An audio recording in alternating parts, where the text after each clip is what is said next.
बच्चा बच्ची मारिएका थिएनन्। कहाँ मारिया थिए मान्छे? घरभित्र, स्कुलमा बच्चा बच्ची भएका ठाउँमा मारिया थिए कि संसद भवनमा आगो लाउन जाँदा, पर्खाल भत्काउँदा, फलाम काट्ने औजार बोकेर घरैबाट आएकाहरू गैँती बच्चा बोकेर, झम्पल बोकेर, पर्खाल फोरेर, पर्खाल नागेर आगो लगाउन पुग्दाखेरि, प्रहरीमाथि हमला गर्दाखेरि मारिए।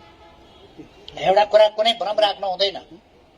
अर्को कुरा, त्यहाँ कसरी युवाहरू मारिए, नवयुवाहरू मारिए कि नवयुवाहरू? युवाहरू र बच्चा बच्ची भन्ने कुरा अलिकति फरक कुरा हो। त्यहाँ कुनै बच्चा बच्ची भनेर त्यस्तो घरमा बस्या बच्चा बच्ची वा थाहा नपाएका बच्चा बच्ची त्यस्तो मारिएको होइन। त्यो कुनै भ्रम फिजाउनु हुँदैन।